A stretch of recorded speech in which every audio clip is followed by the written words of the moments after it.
चलो let's start with the class.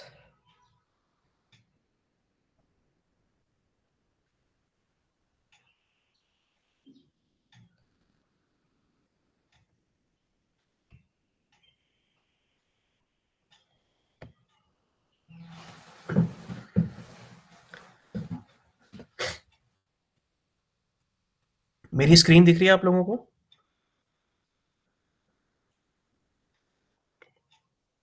Okay fine.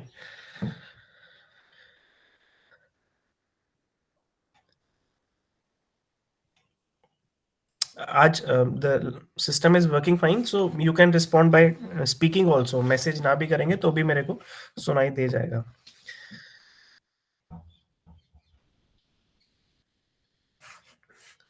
चलिए, talking about the drugs that act on autonomic nervous system. So autonomic nervous system functions largely below the level of consciousness and it controls basically the visceral functions। जो भी हमारे organs हैं उनके जो functions हैं उनको वो काम करता है, हमारे conscious level पे काम नहीं करता है बल्कि subconscious level पे वो काम करता है। They mediate visceral pain as well as cardiovascular, respiratory and various other reflexes। कोई situation ऐसी हो गई, आपने आपके पीछे कुत्ता पड़ गया तो उसमें आप नहीं सोचोगे कि आपकी हार्ट रेट बढ़ेगा, वो अपने आप आपका हार्ट रेट बढ़ेगा। ठीक है, so that is autonomic nervous system. आपको सांस, आपकी रेस्पिरेटरी रेट बढ़ जाएगा किसी वजह से, तो that is because of autonomic nervous system.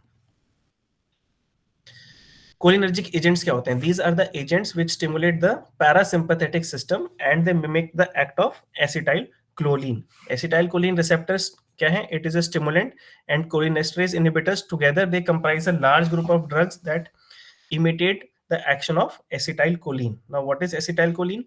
Acetylcholine is an ester of choline and acetic acid. It is extremely hygroscopic and rapidly undergoes hydrolysis in a neutral or alkaline medium. Synthesized by cholinergic neurons by the action of specific enzyme choline acetylase। इसके इस enzyme के action से ये acetyl choline बनता है। इसका काम क्या है? इट डिक्रीजेस द कॉन्ट्रैक्टिलिटी, यानी नेगेटिव आइनोट्रॉपी होती है, जिसकी वजह से it decreases the conduction velocity in the atria. जो आपके हार्ट में जो एट्रिया है उसकी कंडक्शन वेलोसिटी कम हो जाती है। It decreases the heart rate, जब हार्ट की एक्टिविटी कम हो रही है तो हार्ट रेट कम हो जाएगा।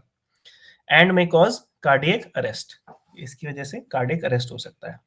Acetylcholine causes increase in tone, amplitude, contraction and peristalsis and secretory activity of the GI tract। जो उसकी टोन है, कॉन्ट्रैक्शंस हैं, पेरिस्टालसिस हैं, वो सब बढ़ सकते हैं बिकॉज ऑफ एसिटाइलकोलिन। लंग्स पे क्या एक्शन करता है? It causes bronchoconstriction. जो आपकी ब्रोंकाई है उनमें कंस्ट्रिक्शन कराएगा, जिस वजह से जो है ब्रोंकियल एस्थमा का रिस्क हो सकता है। Also, it increases the salivary, sweat, lacrimal, nasopharyngeal, gastric and bronchial secretions। क्योंकि हर जगह कंस्ट्रिक्शन करा रहा है, आपकी जो ब्लड वेसल्स हैं वो भी कंस्ट्रिक्ट करेंगी, जब वो कंस्ट्रिक्ट करेंगी तो सिक्रीशंस हो जाएंगे। उसके अलावा और कौन से कोलिनर्जिक ड्रग्स हैं? पाइलोकार्पिन, जो कि derived from pilocarpus microphyllus and pilocarpus jaborandi. It produces contractions of iris. जो हमारी आइरिस मसल्स होती हैं आईज में, उनको वो कॉन्ट्रैक्शन कराता है, जिसकी वजह से मियोसिस हो जाता है, आंखें हमारी छोटी हो जाती हैं। It stimulates ciliary muscles resulting in increased accommodation।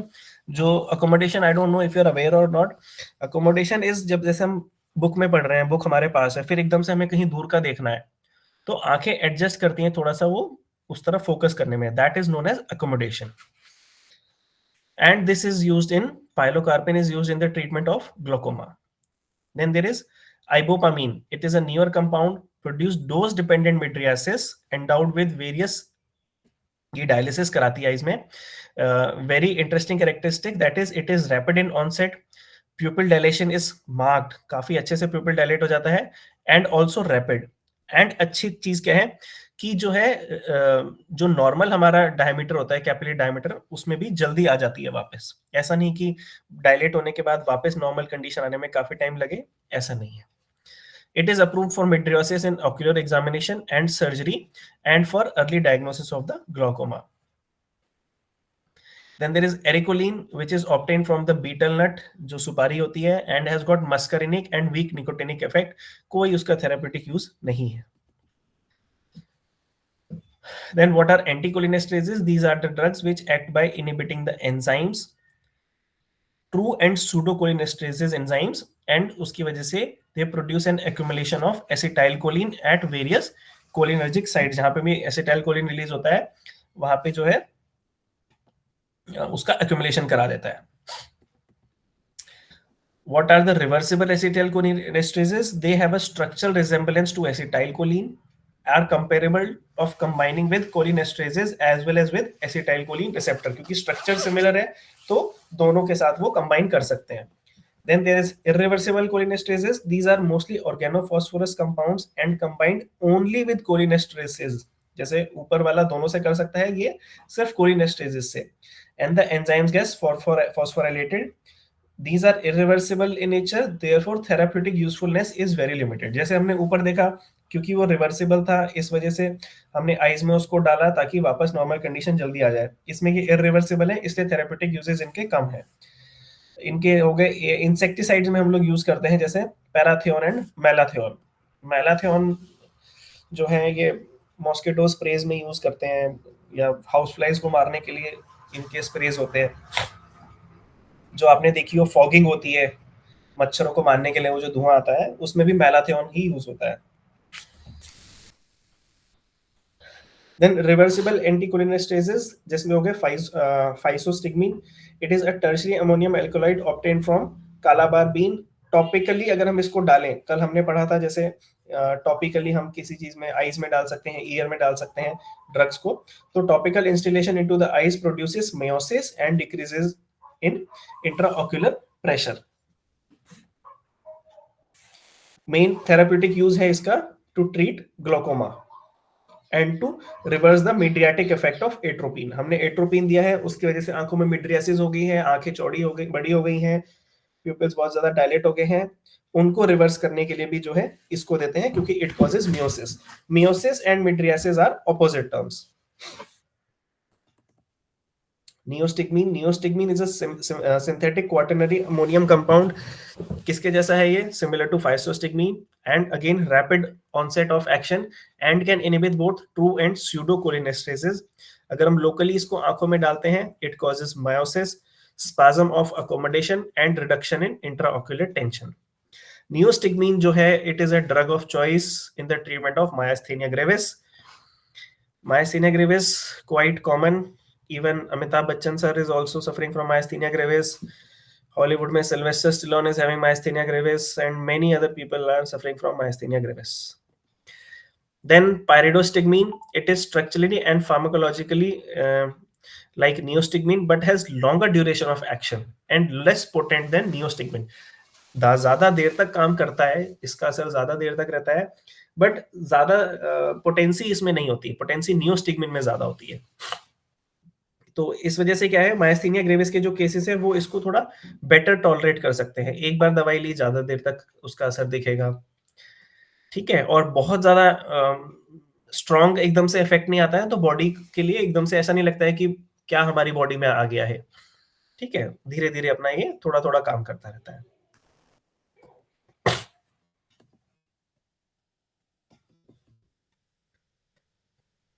Irreversible anticholinesterases, the organophosphorus cholinesterases inhibit like diisopropyl, ये छोड़ दो. हाँ, these are highly toxic compounds and cause irreversible inhibition of both true and pseudocholinesterases. इसमें रिवर्स नहीं होता है. इसका example क्या हो गया? DFP यानी diisopropyl fluorophosphate. The pharmacological effects of these are of acetylcholine. They produce prolonged inhibition of true and pseudocholinesterases. जो ट्रू एंड स्यूडोकोलेस्टेसिस हैं उनको बहुत ज्यादा टाइम तक जो है इनहिबिट करके रखते हैं and are mainly used for the treatment of glaucoma, specially when other miotic agents fail. जब बाकी मेयोसिस करने वाले एजेंट्स काम नहीं करते हैं तब हम डीएफपी को, इरिवर्सिबल फॉर्म जो है हमारी ऑफ एंटीकोलिनेस्टेसिस, उसमें डाइआइसोप्रोपाइल फ्लोरोफॉस्फेट, इसको यूज करते हैं जब बाकी के एजेंट्स फेल हो जाए. Then comes anticholinergic agents. Anticholinergic और cholinergic blocking agents are the agents which block the action of acetyl choline. Cholinergic के जो ब्लॉक करे एक्शंस को, that is anticholinergic. The nicotinic antagonist are also block certain actions of acetylcholine and are termed as ganglionic block agents. जो nerve ganglia होते हैं वहां पे ये एक्ट करके उनको ब्लॉक कर देते हैं। क्या हो गया है, जैसे एट्रोपिन, एट्रोपिन या हायोसाइमिन या scopolamine are obtained from Atropa belladonna. Atropine blocks the muscarinic effect of acetylcholine. The antagonism between acetylcholine and entropine is of competitive type. दोनों एसिटाइलकोलिन को काउंटर करने के लिए हम लोग एट्रोपा देते हैं, एट्रोपिन देते हैं। थेरापेटिक डोजेस की बात करें तो atropine causes bradycardia and increase in rate and depth of respiration. तो किसी केस जिसमें हार्ट रेट जो है बहुत ज्यादा आ रहा है, उस केस में हम लोग एट्रोपिन देंगे। तो एट्रोपिन देने से हार्ट रेट थोड़ा सा कम हो जाएगा, ब्रेडिकार्डिया हो जाएगा, डिक्रीज इन हार्ट रेट। और क्या होगा, रेस्पिरेशन का जो रेट है, कितनी जल्दी जल्दी हो रही है और इंटेंसिटी उसकी जो है वो बढ़ जाती है।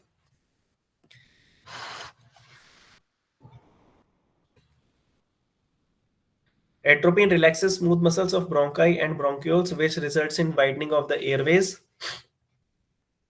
जो स्मूथ मसल्स हैं या ब्रोंकस हैं उनको रिलैक्स कर देगा तो ब्रॉडनिंग हो जाएगी। It also causes retention of urine. Atropine produces mydriasis in eyes. It also produces paralysis of accommodation और cycloplegia. जो accommodation हमने बात करी वो नहीं हो पाता है अगर एट्रोपिन दे दिया तो उसको that is known as paralysis of accommodation और cycloplegia. थेराप्यूटिक यूजेस कौन कौन से हो गए एट्रोपिन के? गैस्ट्रोइंटेस्टिनल कोलिक, एंटी स्पाज्मोटिक, जब बहुत ज्यादा हमारे पेट में स्पाज्म आ रहे होते हैं उन स्पाज्म्स को रोकने के लिए इसको यूज करते हैं, या कोई सीएनएस डिसऑर्डर हो गया है उसके लिए। ऑर्गेनोफॉस्फोरस पॉइजनिंग हो गई तो ये एंटीडोट की तरह काम करता है। It is use for counteracting bradycardia and partial heart block in some patients of MI cases, और as mydriatic and cycloplegic agent. आंखों को डायलेट करना या अकोमोडेशन को थोड़ी देर के लिए स्टॉप करना, उसमें भी इसका यूज होता है। Then semi-synthetic and synthetic antimuscarinics जैसे ये हो गए used in eyes and onset of mydriasis and cycloplegia is similar to that of atropine, but homatropine is not much used for producing cycloplegia. क्या यूज करते हैं? cyclopentolate. It is more potent and rapidly acting as compared to homatropine for producing mydriasis. हम ऊपर पहले meiosis वाले पढ़ रहे थे, अब mydriasis causing drugs, especially in the children. Then there is tropicamide, which is used for refraction testing in adults and as a mydriatic agent. कभी आपने देखा होगा कई बार किसी आई हॉस्पिटल में पेशेंट्स बैठे होते हैं, उनकी आंखों में कोई दवाई डाल के और वो आंख बंद करके बैठे होते हैं। We wait for mydriasis to occur, ठीक है, उनकी रिफ्रैक्शन टेस्टिंग होती है आईज की, उसके लिए ट्रोपिकामाइड डाल देते हैं, फिर उसके बाद उनकी फंडोस्कोपी होती है। तो ये जल्दी काम करती है और थोड़ी देर के लिए काम करती है, इसका मतलब रिवर्सल यानी नॉर्मल कंडीशन जल्दी हो जाती है। Then there is ipratropium bromide. It is a valuable drug used in the treatment of COPD. बहुत से पेशेंट्स जो आते हैं ब्रेथलेसनेस के साथ COPD के केसेस होते हैं, उसको क्या है, इनहेलेशन रूट के थ्रू हम इप्राट्रोपियम ब्रोमाइड देते हैं। Tiotropium bromide is congener of ipratropium bromide producing long lasting bronchodilation. इसी के जैसा हो गया टाइटोपियम ब्रोमाइड, बट इसका एक्शन जो है लॉन्ग लास्टिंग होता है। Then there are glycopyrrorates. They are rapidly acting antimuscarinic agents and they lack central effects. Central nervous system पे effect कम होता है. These are used for pre-anesthetic medication. Then there are adrenergic and anti-adrenergic agents. Adrenergic agents कौन से हो गए हैं? The sympathomimetic और adrenergic और adrenomimetic agent mix the effect of adrenergic system sympathetic nerve stimulation. ये nerve stimulation में काम करते हैं।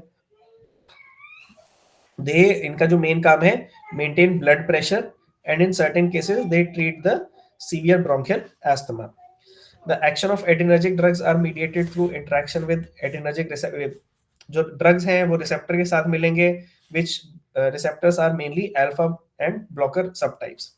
जैसे कल हमने बात करी थी कोई भी एगोनिस्ट कैसे काम करता है रिसेप्टर के साथ अटैच करके, फिर वहां पे एंटागोनिस्ट भी आ जाता है, तो similar adrenergic drugs they combine with receptors. Receptors कौन से होते हैं? Alpha receptors and beta receptors. आगे हम इसके बारे में थोड़ा सा देखेंगे. ये आ गया. Adrenergic drugs can be classified into direct sympathomimetics, जो डायरेक्टली अल्फा और बीटा एडिनो रिसेप्टर्स जो हमने ऊपर बात करें उनके साथ वो अटैच हो जाते हैं. ये कौन कौन से हो गए direct sympathomimetics? Adrenaline, noradrenaline, isoprenaline, phenylephrine, methoxamine and salbutamol. Salbutamol अगर आपने सुना होता है अस्थमा के केसेस में देते हैं. इनडायरेक्ट सिम्पैथोमाइमेटिक्स. इनडायरेक्ट क्या करते हैं? They act on adrenergic neurons to release noradrenaline. ये अल्फा बीटा रिसेप्टर के साथ काम नहीं करते हैं, ये न्यूरॉन्स पे काम करते हैं. एंड देयर आर सम, इसका एग्जांपल हो गया tyramine. Some are mixed action sympathomimetics which act directly as well as indirectly. ये दोनों काम करते हैं, अल्फा बीटा रिसेप्टर पे भी काम करेंगे और एड्रेनर्जिक न्यूरॉन्स पे भी काम करेंगे. The actions of sympathomimetic drugs on body. देखते हैं हम वेरियस बॉडी पार्ट्स पे क्या होता है. हार्ट पे adrenaline increases the heart rate and the force of myocardial contraction and the cardiac output. Heart rate बढ़ेगा और कॉन्ट्रैक्शंस जो होती हैं उसकी फोर्स बढ़ेगी और उसकी वजह से cardiac output. Cardiac output is कि आपका हार्ट जो है 1 मिनट में कितना ब्लड पंप कर रहा है. ठीक है, जैसे एक बार में 72 टाइम्स वो बीट करता है, हर बीट में कितना ब्लड निकल रहा है और पूरा 1 मिनट में कितना निकल रहा है. That is the total cardiac output. Then comes blood pressure because of vasoconstriction and blood vessels. Adrenaline and noradrenaline constrict the blood vessels of the skin and mucous membrane. ये क्या कराते हैं? Constriction कराते हैं of the blood vessels. Blood pressure because of vasoconstriction and vasodilatory actions of adrenaline. The net result is decreased in total peripheral resistance. जो peripheral resistance होती है वो कम हो जाती है, जिस वजह से ब्लड प्रेशर कम हो जाता है.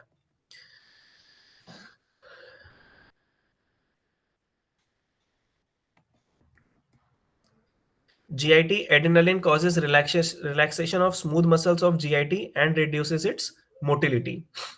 Respiratory system पे it cause bronchodilation, therefore जो है इसको bronchodilator की तरह यूज करते हैं, especially in mainly in asthma. Uterus in human beings, non-pregnant uterus को तो वो contract कराता है, while pregnant uterus को वो relax कराता है in the last month of pregnancy. Relaxation होगा अगर प्रेगनेंसी में यूट्रस का, तो जो है child of the birth is delayed. We can buy some time to plan for delivery. Eyes में यूरेटर में नहीं sorry eyes mydriasis occurs due to contraction of radial muscles of the iris. urinary bladder, they tend to inhibit micturition and lead to urinary retention. Urine pass करने में urine pass करने की tendency को कम करता है. Main therapeutic क्या effect क्या हो गया इसका? हम इसको एलर्जिक रिएक्शंस में दे सकते हैं क्योंकि ये वेसो कंस्ट्रिक्शन कराता है, तो ब्लड सप्लाई थोड़ी सी डिक्रीज करा देगा और लोकली जो है एलर्जिक रिएक्शंस में रिलीफ होगा. नाक अगर बह रही है, राइनाइटिस हो रहा है, उसमें ये रिलीफ कराएगा. ब्रोंकियल एस्थमा, क्योंकि ब्रोंकोडाइलेशन कराता है तो उस वजह से ब्रोंकियल एस्थमा में रिलीफ देगा. कार्डियक यूजेस क्या हो गए? Isoprenaline and this can be used for temporary treatment of, आपका एट्रोवेंट्रिकुलर ब्लॉक है तो उसको वो उसको रिलीफ करेगा. क्यों? Because it increases heart rate, heart contractions and relieves in and increases cardiac output. इस वजह से एवी ब्लॉक को रिलीव कराता है. Vascular symptoms, pressure agents like adrenaline may be useful in hypotensive crisis. Adrenaline along with local anesthetics may be used for infiltration, nerve block and spinal anesthesia में हम इसको use कर सकते हैं. It may be used in control of hemorrhage from the skin mucous membrane such as epistaxis after tooth extraction. क्योंकि vasoconstriction कराता है तो blood बाहर नहीं आएगा या उसकी फ्लो कम करा देगा. तो नाक से अगर आपके खून निकल रहा है, एपिस्टैक्सिस है, या टूथ एक्सट्रैक्शन के बाद अगर वहां से ब्लीडिंग है, उसमें it can be helpful. Also it can be used as nasal decongestant. नाक बह रही है, इसको डालो, नाक बहना बंद हो जाएगी. Next is dopamine. It causes vasodilation, acts as dopaminergic and other adrenergic receptors. It is indicated in shock syndrome due to trauma, कोई इन्फेक्शन या सेप्टिसीमिया के थ्रू, कोई हार्ट सर्जरी या कोई रीनल फेलियर या क्रॉनिक कार्डियक फेलियर की वजह से अगर शॉक में है तो हम डोपामीन का यूज करते हैं। डोब्यूटामीन जो है, it is also a derivative of dopamine. It increases the force of myocardial contraction and cardiac output without significant change in the heart rate. Adrenaline जो था वो हार्ट रेट भी बढ़ाता है, इसमें हार्ट रेट नहीं बढ़ेगा, सिर्फ कॉन्ट्रैक्शन बढ़ेगी और कार्डियक आउटपुट बढ़ जाएगा। Blood pressure and peripheral resistance पे भी कोई चेंज नहीं आता है। Then there is ephedrine. Ephedrine is an alkaloid obtained from this plant, Ephedra vulgaris. It increases the blood pressure both by peripheral vasoconstriction. Peripheral में जो vessels हैं उनकी constriction हो जाएगी तो उन पे pressure बढ़ जाएगा, and by increasing the cardiac output. Cardiac output भी बढ़ेगा तो उससे भी blood pressure बढ़ेगा. Is useful in the treatment of chronic and moderate type of bronchial asthma. Also used as nasal decongestant as a mydriatic without causing cycloplegia. Oxymetazoline is used as a nasal decongestant in rhinitis with or without addition of antazoline or sodium chromoglycate. आवाज आ रही है मेरी? मेरे Bluetooth device में कुछ change हुआ था, अभी कुछ साउंड आई है। Am I audible? Yes, sir. Okay fine.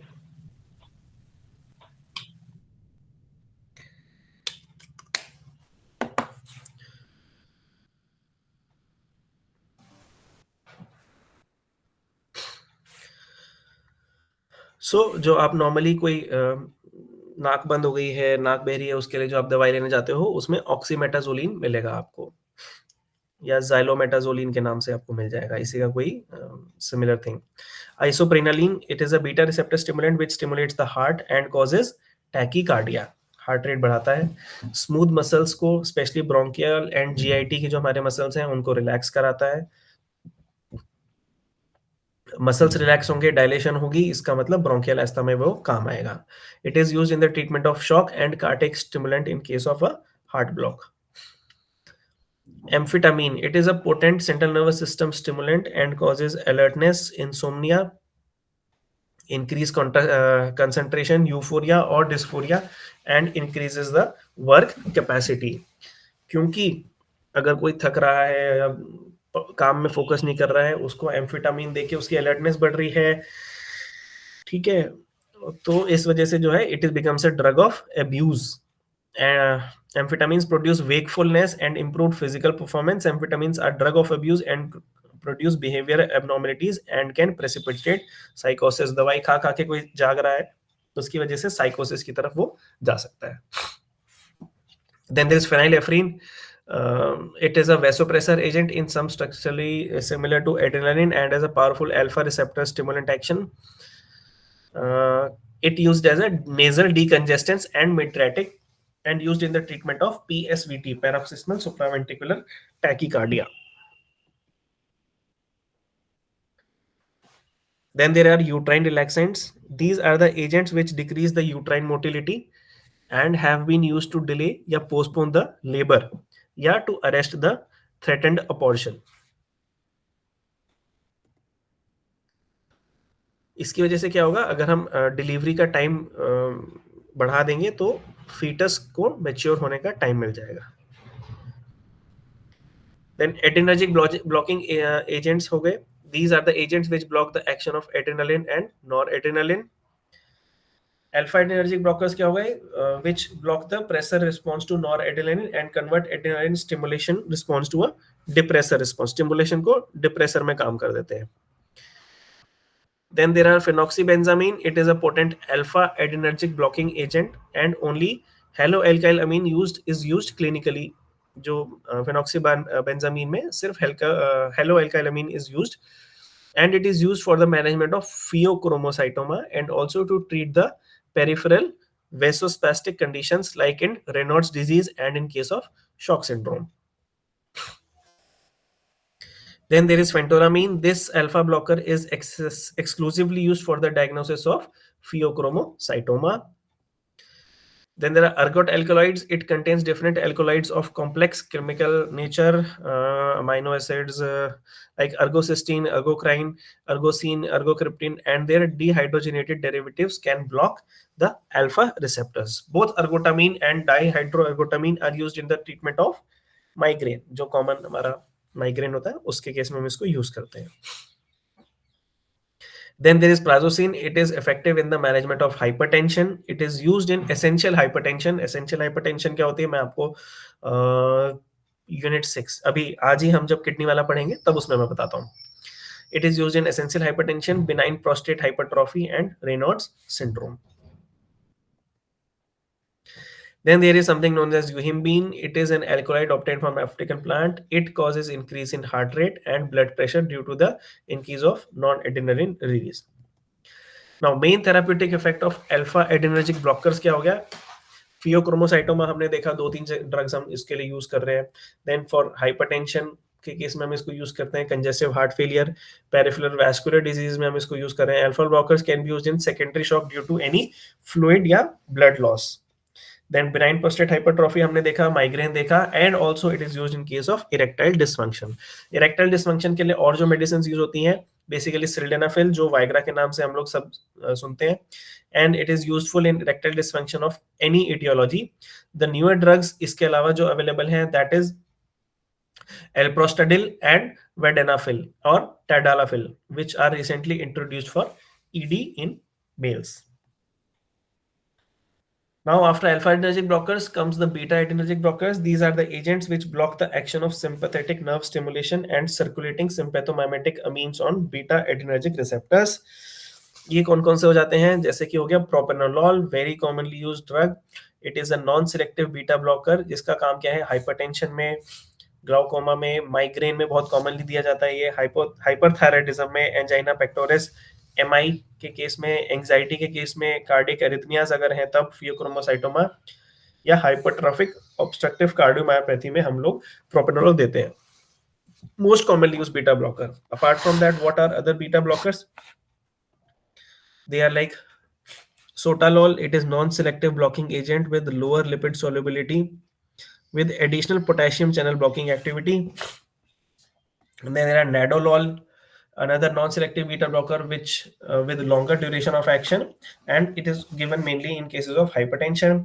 Then there is timolol. Timolol maleate के नाम से ही आपको मिल जाएगा. Non-selective agent with no local anesthetic activity and having excellent ocular hypotensive effect. अगर आंखों में जैसे ग्लाउकोमा के केसेस में जो है प्रेशर बढ़ रहा है, तो उसमें ऑक्यूलर हाइपोटेंशन कराएगा, उसका प्रेशर कम करा देगा. It is useful in chronic wide angle and acute angle glaucoma. Then there is pindolol. It has advantage over propranolol that it produces less bradycardia and rebound hypertension. तो propranolol जो है उसमें bradycardia होता है, heart rate कम होता है, इसमें भी होता है, बट ये कम कराता है हार्ट रेट, मतलब decrease in heart rate is less. Then there are cardioselective or beta-1 blockers like metoprolol. It used in intrinsic sympathomimetic activity. Non-selective agent in asthmatics and in patients prone to develop the hypoglycemia, हम उसमें metoprolol देते हैं. Then comes atenolol, cardioselective beta blocker, low lipid solubility. Once again, because of its longer action, most commonly used in hypotension and angina pectoris. Atenolol आप देखोगे, कोई भी hypertensive patient होंगे, 10 hypertensive होंगे तो उनमें से 6-7 जो है atenolol ले रहे होंगे. Then there is celiprolol. It is cardioselective beta blocker with modest capacity to activate beta 2 receptors, used in treating hypertension and angina pectoris. So overall use of beta blockers क्या हो गए? Hypertension, ischemic heart disease, angina pectoris, cardiac arrhythmias, hypertrophic cardiomyopathy, congestive heart failure, myocardial infarction, pheochromocytoma, hyperthyroidism, neurologic diseases like migraine, anxiety, and essential tremors and glaucoma. So this is it from this cardiovascular system. 5 minute में मिलते हैं, then we'll talk about this. Sorry, this was nervous system. 5 minute बाद मिलते हैं, then we'll talk about cardiovascular system. 10:37 हो रहे हैं मेरी घड़ी में, 10:40 पे मिलते हैं, 3 मिनट में.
चलो, let's start with the class again.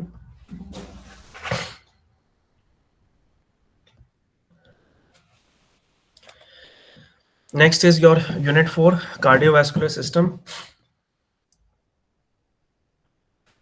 So the heart is a mechanical organ that pumps blood into different parts of the body. Heart, along with arteries, veins, and capillaries, they form the cardiovascular system. There are various diseases that are associated with malfunction or of these individual components, जैसे कि thickening of coronary arteries leads to atherosclerosis, myocardial ischemia हो जाता है, decrease in pumping activity of the heart which leads to development of heart failure. There can be conduction defects, जो भी हमारे heart rates होते हैं, पल्सेस जनरेट होती हैं, उसके कंडक्शन में डिफेक्ट्स हो सकते हैं, जिनकी वजह से एरिथमियाज होगा. Sustained contraction of arterial smooth muscles that lead to the development of hypertension.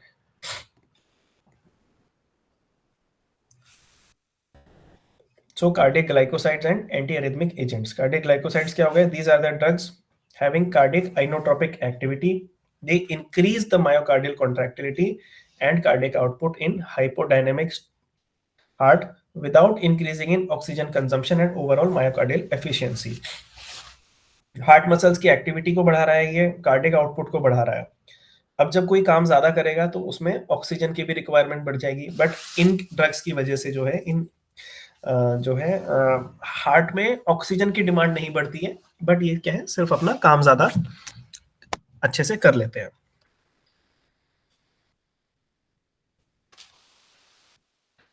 These are mainly obtained from the plants like digitalis and squill species.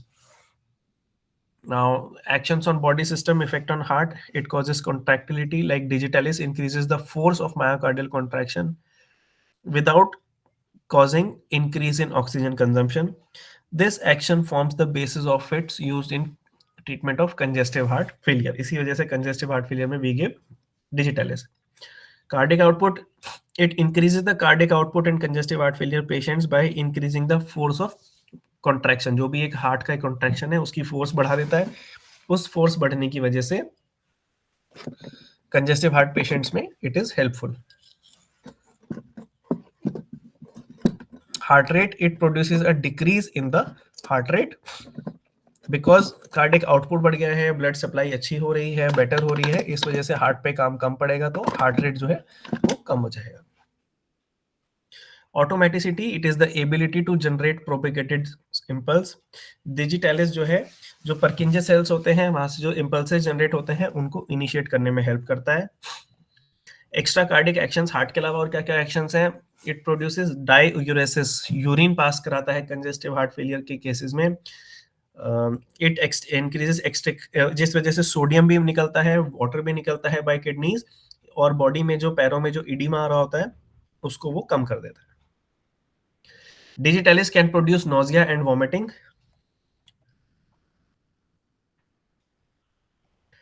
Then therapeutic uses की बात करें, कंजेस्टिव हार्ट फेलियर हमने देखा, it increases the stroke volume and cardiac output.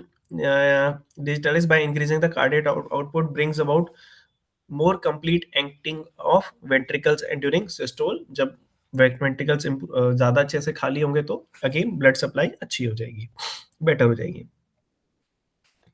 Other positive inotropic drugs that are used in congestive heart failure are bipyridine compounds. These drugs increase the force of contraction of the heart and also decrease the systemic vascular resistance by relaxing the arteries.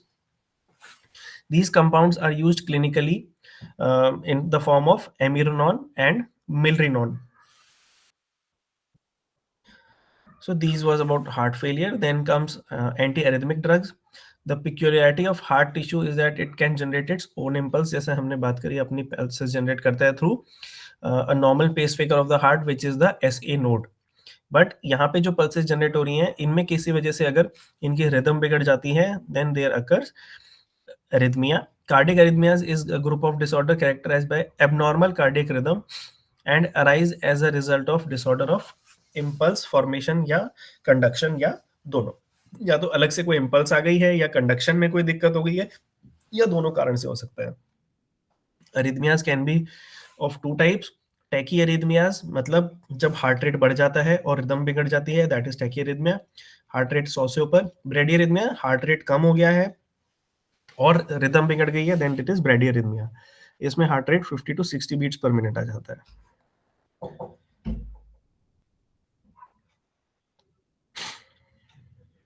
Then anti arrhythmic drugs कौन से हो गए? Quinidine. Quinidine जो होता है ये cinchona tree से लेते हैं।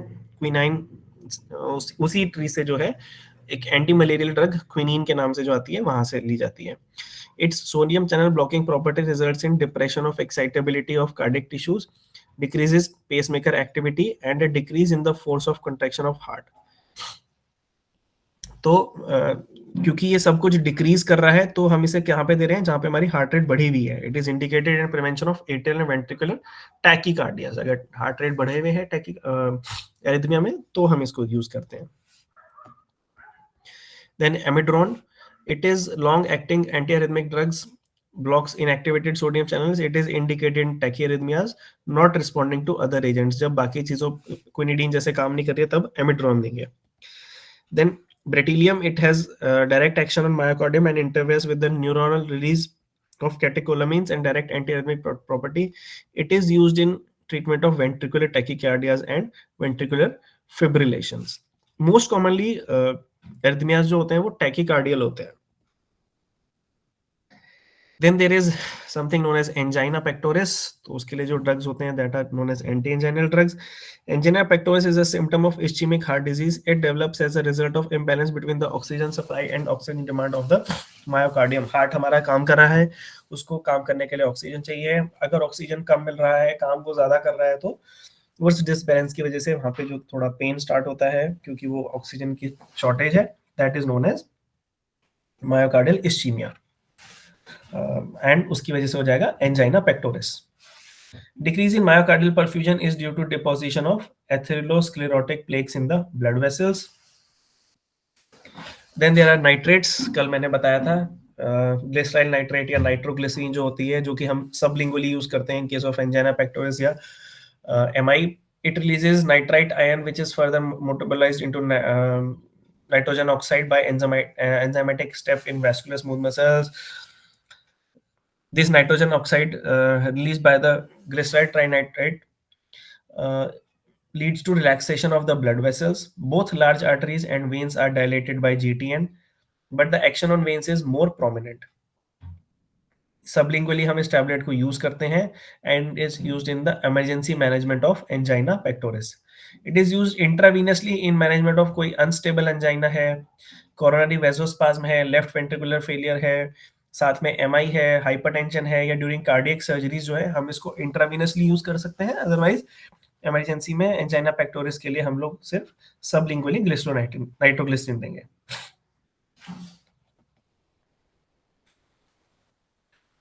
Other anti-anginal drugs are like diaperidamole.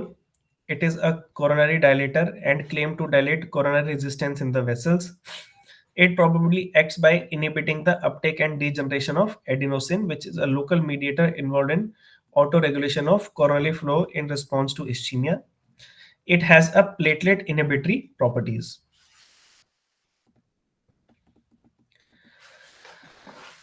Now, after angina, there is antihypertensive and vasodilators.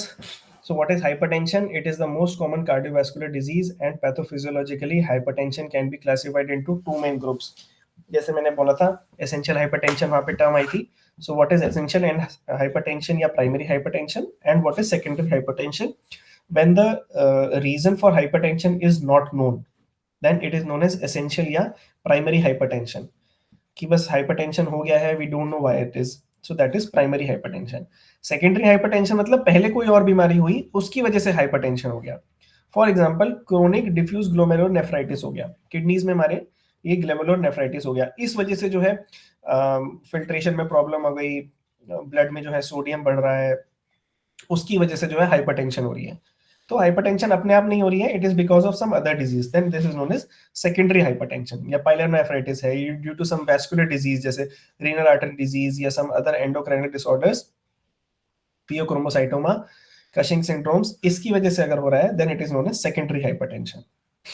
And अगर सिर्फ हाइपरटेंशन है, there is no other disease, no other relatable condition, then it is known as primary या essential hypertension. Then systemic arterial blood pressure is determined by the cardiac output and total peripheral resistance. In most of the cases, the rise in blood pressure is due to the increase in total peripheral resistance. Clinically, hypertension can be divided into three stages: mild, moderate, and severe hypertension. The diastolic blood pressure between 90 to 104 is graded as mild, 105 to 114 as moderate, and above 115 is graded as severe hypertension. जो हम classification mainly follow करते हैं, that is JNC classification, to see what is hypertension, या what class of hypertension is it. The blood pressure is mainly controlled by two systems. First is baroreceptor and the adrenergic nervous system. The baroreceptor reflexes protect the circulation against stresses, which show the changes in arterial blood pressure. Secondly, through renin-angiotensin system, or known as RAS system, this is involved in the pathogenesis of some forms of secondary hypertension. जो secondary hypertension होते हैं उसमें देखा जाता है कि RAS renin-angiotensin system जो है, this has got affected. इसकी वजह से जो है secondary hypertension has developed. So what are the important antihypertensive drugs? Clonidine या methyl dopa. These agents stimulate alpha receptors in vasomotor center of brain and decrease the sympathetic outflow, which results in fall of blood pressure and bradycardia. These are indicated in hypertension of all grades except pheochromocytoma, glaucoma and migraine. इसकी जो hypertension है, इसके अलावा हम लोग clonidine या methyl dopa देते हैं. Then there is reserpine. It is an alkaloid known to deplete the catecholamines, adrenaline, noradrenaline, and dopamine from the various sites in the body. As a result of sympathetic tone in the body decreases. Then there is prazosin या terazosin. The detailed pharmacology is ये हमने कल भी बात करी थी इसकी, नहीं अभी पीछे हमने बात करी थी इसकी, हाँ, एड्रेनर्जिक ब्लॉकर में प्राजोसिन की. It decreases in blood pressure brought by the blockade of alpha receptors and leads to relaxation of smooth vessels and the blood vessels. Then there is propranolol. ये अभी हमने पीछे देखा, propranolol माइग्रेन में, hypertension में, इन सब में यूज होता है. Captopril या enalapril, these drugs act primarily by suppressing RAS system. They mainly act on all ACE inhibitors by inhibiting the conversion of angiotensin 1 to angiotensin 2. Then there is losartan, telmisartan. Again, जो आप hypertension के लिए कोई भी prescription उठाओगे तो काफी cases में इनकी ये medication चल रही होगी. Angiotensin 2 is a potent vasoconstrictor stimulator of aldosterone secretion and an important component in the pathophysiology of hypertension. Then there's verapamil, diltiazem या nifedipine, calcium channel blockers होते हैं ये. They interfere with the calcium entry into the muscle cells, heart muscle cells, and thus leads to the decrease in force of contraction of the heart and vascular smooth muscles. As a result, the blood pressure decreases. Then there is hydralazine, या sodium nitroprusside. These agents release nitric oxide in the body and have action similar to that of glyceryl trinitrate, GTN, जो हम पढ़ रहे थे. The release of nitrogen oxide leads to vascular smooth muscle relaxation and thereby decreasing the blood pressure. Therefore, these agents by intravenous route can be used in case of hypertensive emergencies. जब हमारा blood pressure बहुत ज़्यादा 180 हमारा systolic चला जाता है and patient is symptomatic, उस case में हाइपरटेंसिव इमरजेंसी में हम लोग जो है इसको यूज करेंगे. So that's it in cardiovascular system. Next is कौन सा, यूरिनरी सिस्टम. 10:55 हो रहे हैं, 5 मिनट में मिलते हैं. I will take some water, अभी थोड़ा मुंह को थोड़ा रेस्ट दे दूंगा, then we'll talk about it.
All right, let's continue with the class.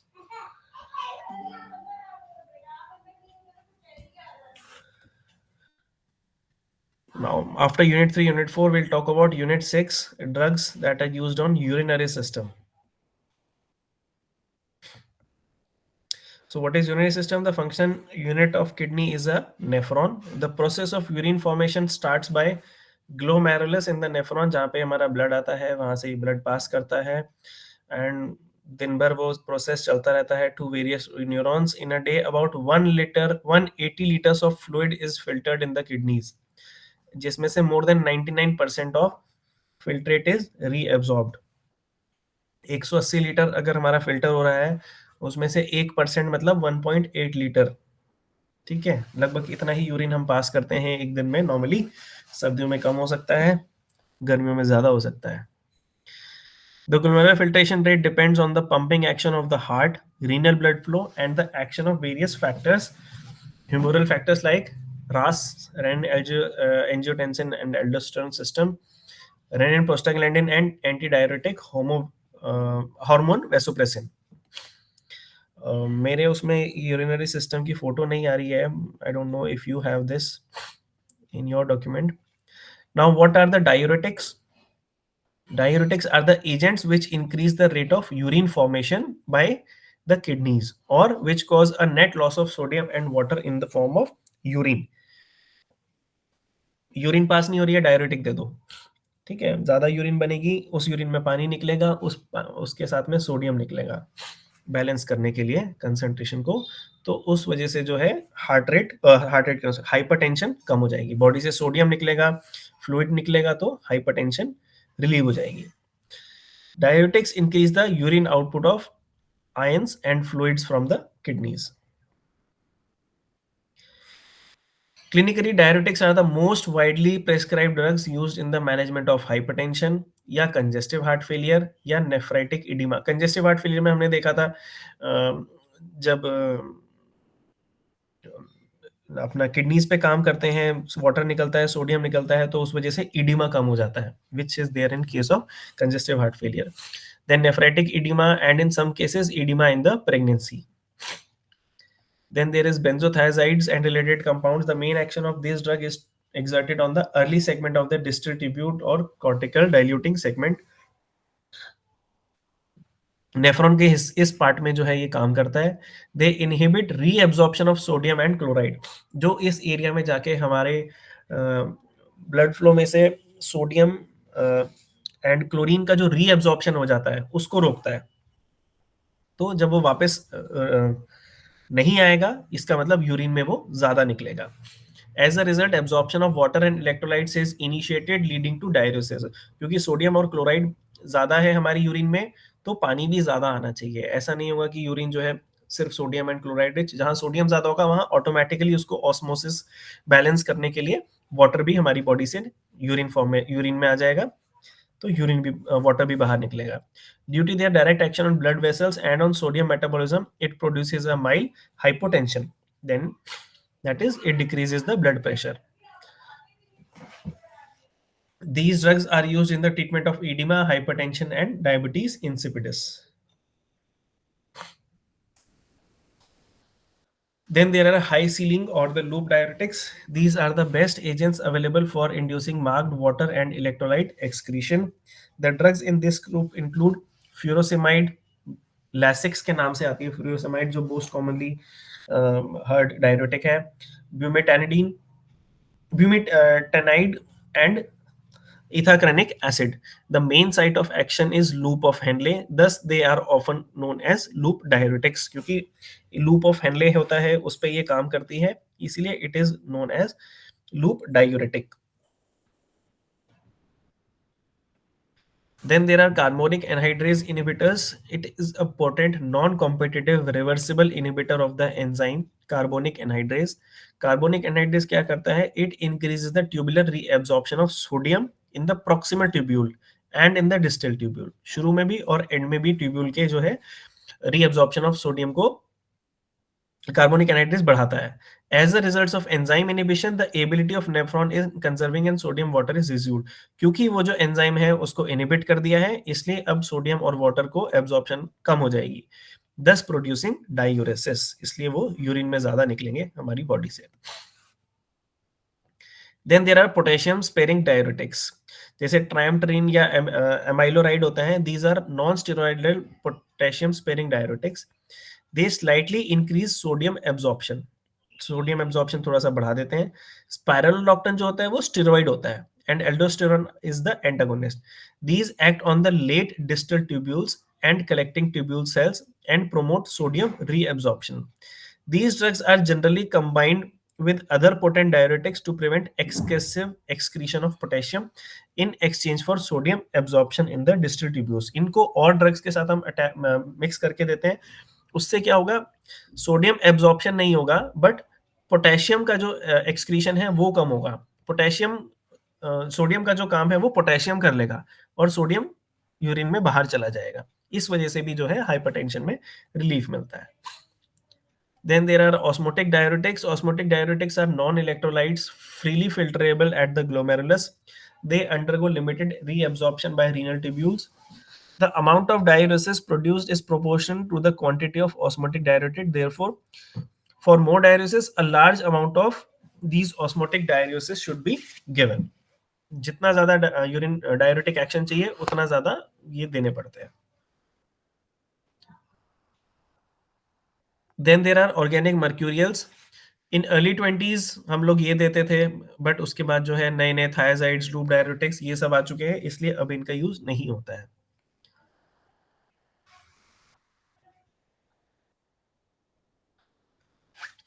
अब डायरेटिक्स है तो एंटी डायरेटिक्स भी होंगे.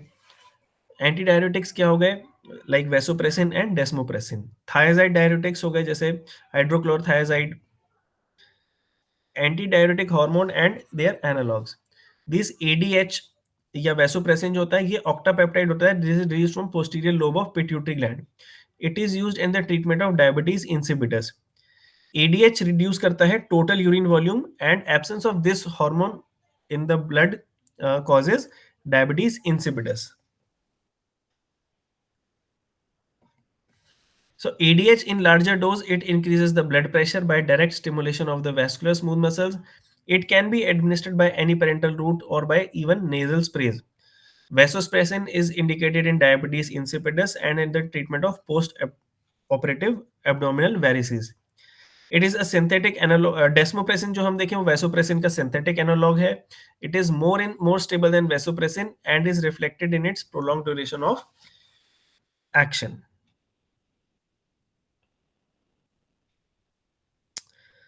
सो रीनल सिस्टम में मेनली बस दो ही चीज़ें हैं, डायरेटिक्स एंड एंटी डायरेटिक्स. उसमें भी ज़्यादा ज़रूरी होती हैं डायरेटिक्स. सो आज के लिए इतना ही. Tomorrow I will be talking about other 3 systems which will be your unit 6 नहीं 5, 8 and 9. ये मैं कल कवर करूँगा. ठीक है. So that is all on my part. In case there is anything you want to ask, you can ask.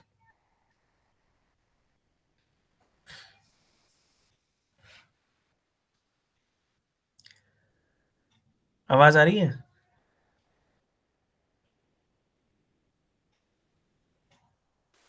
Yes, sir. Okay, I thought सारी class मैंने बोल दी और आवाज पहुंची नहीं. चलो, thank you so much.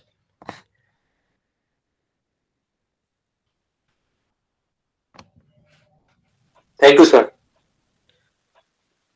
Okay.